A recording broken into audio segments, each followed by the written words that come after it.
ค่อยจะมาตอบคำถามนี้เพิ่นบอกว่าพอนัดพอแท้ๆของน้องอาอายจะออกมาเพื่อหยังพอนกพงศกรเขาดูแลดีแล้วว่าซันเดย์กล่าวทักทายสบายดี FC ทุกท่าน FC ทุกคน FC น้องอาอาย FC เสียงดีฮกแล้วก็ FC ของเจบอลาวทั้งสองฝั่งโขงบ่ว่าจะอยู่ทางฝั่งไทยแล้วก็ฝั่งลาวท่านผู้ชม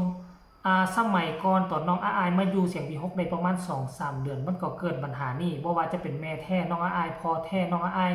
ก็มีปัญหาดราม่าเป็นอึกกระทึกคึกโคม FC หลายคนหลายท่านหวังดีประสงค์ให้ย่านแต่พอน้องอาอายย่านแต่แม่น้องอาอายมาเกาะกินอยู่ในเสียงวิหกและมันก็ก่อให้เกิดปัญหาดราม่าทกเถียงกันอยู่ในสื่อสังคมออนไลน์แต่ว่าเรื่องนั้นมันก็จบไปแล้วเป็นปี2 ปีแต่ว่ามาวันนี้เนาะมื้อที่น้องอาอายบ่สบายมื้อที่น้องอาอายเจ็บไข้ได้ป่วยได้ไปนอนที่โรงพยาบาลแล้วมันก็มีพอแท้ๆได้เข้ามาดูแลมาเบิ่งมาแยงมาดูแลอย่างใกล้ชิดเนาะมีทั้งพอแท้มีทั้งพอบุญธรรมก็คือพอนกพงศกรมารวมกันอยู่ห้องเดียวกันอยู่ที่โรงพยาบาลแล้วเฮาก็เห็นภาพบรรยากาศที่ FC แฟนคลับของน้องอายและ FC แฟนคลับของเสียงวิหก 99% ต่างก็มีความยินดีปรีดาที่เห็นพอทั้งสองคนเข้ามาให้กำลังใจลูกเต้าเข้ามาดูแลเข้ามาเบิ่งแยงแต่ว่ามันก็มีคนจำนวนหนึ่งเนาะจำนวนหนึ่งอาจจะคน1-2 คนที่เข้ามาคอมเมนต์อยู่ในช่องของเจบอลาวบอกว่านะผู้นี่เพิ่นซื้อแล้วนี่ท่านผู้ชมฉลวยสอนดาฉลวยสอนดาแล้วเพิ่นคอมเมนต์ว่าพอนัดอยู่เฉยๆดีแล้วคุณจะออกมาเพื่ออีหยังว่าซั่นเด้พ่อนัดอยู่เฉยๆดีแล้วคุณจะออกมาเพื่ออะไรบอสนกเขาดูแล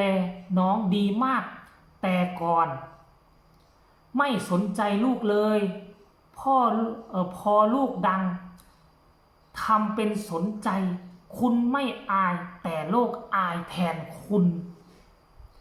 เว้าถึงขนาดนี้มันเกินไปหรือบ่และเจ้าฮู้ได้จังไดว่าเมื่อก่อนพอนักบ่สนใจบ่ใยดีบ่ดูแลน้องอาอายเจ้าฮู้ได้แนวใดสมัยก่อนอาอายบ่ได้เล่นโซเชียลพอนัดบ่ได้เล่นโซเชียลยาล่ำด่วนก็บ่ได้เล่นโซเชียลเดือนนึงเขาอาจจะไปเที่ยวมาหากันเป็นหลายละรอบเจ้าฮู้ได้แนวใดว่าเขาบ่มาหากันว่าเขาบ่ดูแลกันดนอาจจะมีฝากเงินฝากคำให้กันก็ได้เจ้าเอาตัวใดมาเป็นตัวชี้วัดบอกว่าเมื่อก่อนบ่เห็นสนใจเจ้าได้ติดตามอาอายตั้งแต่อาอายเกิดพุ่นบ่ตั้งแต่พ่อกับแม่เขาแยกทางกันพุ่นหวาเจ้าไปเอาข้อมูลมาจากไสว่าเขาบ่ดูแลว่าเขาบ่สนใจกัน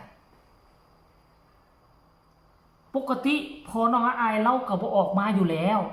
ถ้าลูกบ่เจ็บเป็นเห็นอุ่นเราก็อยู่เฮือนเราอยู่หม้องเราอยู่ตะเมาะแต่แม่เราก็บ่ได้มาเกี่ยวข้องแล้วก็ปล่อยให้พอนกพงศกรจัดการเองทั้งครอบครัวเสียงวิหกครอบครัวของน้องอาอายต่างก็เข้าใจกันดีบ่มีปัญหาแล้วเจ้าเป็นผู้ใดจึงเสนอหน้ามาคัดขวางความสุขของครอบครัวเขาถ้าเจ้าฮักน้องอาอายเจ้าคงจะบ่มาคอมเมนต์แบบนี้ฮู้บ่คันน้องอาอายเห็นคอมเมนต์แบบนี้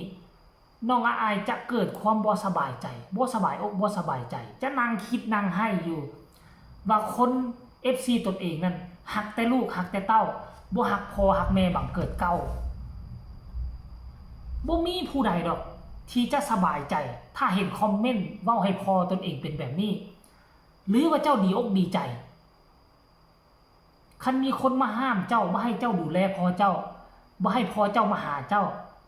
มีความดีอกดีใจบ่นั่นแสดงว่าเจ้าคือคนสะทุนเจ้าเป็นคนที่ลืมบุญคุณคนเจ้าเป็นคนที่บ่มีมารยาทในสังคม คนคือเจ้ามันบ่สมควรเกิดออกมาอยู่บนโลกนี้คือเจ้าสนับสนุนให้คนเกลียดชังพอบังเกิดเก้าของตนเองเพียงสำนี้เจ้าก็บาปนักบาปหนาแล้ว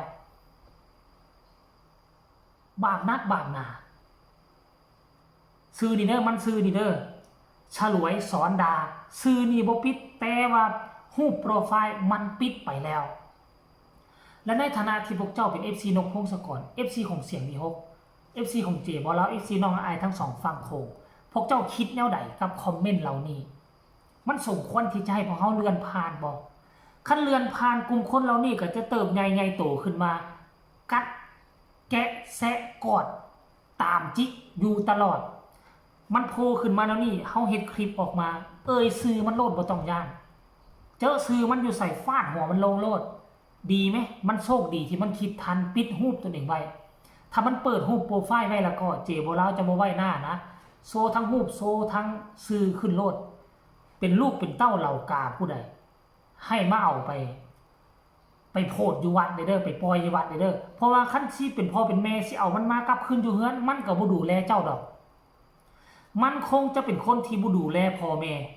คันมันเป็นคนที่ดูแลฮักหอมพ่อแม่มันคงจะบ่ออกมาคอมเมนต์แบบนี้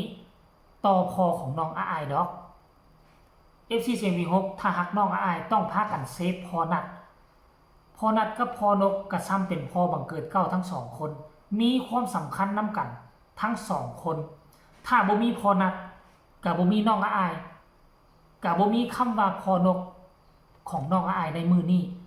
น้องอายเป็นจุดใจกลางที่เชื่อมประสานให้พอนกพอนัดและให้สองครอบครัวนี้มาโฮมเป็นครอบครัวเดียวกันและอยู่นำกันแบบมีความสุขพากันสร้างสรรค์ผลงานแล้วเป็นอย่างอันนี้มันมาแต่ใส่ลุกแต่ใส่มาพุทธมาจากขุมนรกขุมใด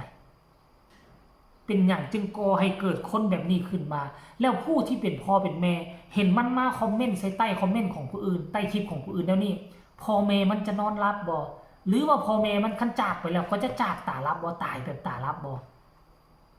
นี่ก็ฝากคำถามไปถามคนนี้ลองเบิ่งเนาะใครเป็น FC ของ RI FC ของนกพงศกร FC ของเสียงวีฮกเห็นคอมเมนต์นี้แล้วเห็นคลิปนี้ของเจบ่ลาวเห็นแล้วพวกเจ้ามีคำคิดคำเห็นแนวใดพวกเจ้าจะต่อต้านคนแบบนี้บ่หรือพวกเจ้าจะสนับสนุนคนแบบนี้ให้มันมาเป็นมารสังคมให้มันมาเป็นมารของวงการหมอลำโดยเฉพาะมันจะเป็นหอกข้างแค่อยู่ในข้างแค่ของน้องอายและพอนกพงศกรถ้าปล่อยให้เป็นแบบนี้มันจะบ่ดีต่อองค์กรและตัวศิลปินได้คลิปนี้ฝากฟังไว้ซะนี่ไผมีคำตำหนิติชมคำคิดคำเห็นแนวใดต่อคอมเมนต์ตัวนี้ให้กดคอมเมนต์มาได้หลายมาแชร์บทเรียนนำกันว่าเฮาจะเอาแนวใดจัดการมันแนวใดต่อบุคคลนี้คลิปนี้ฝากไว้ซะนี่สบายดี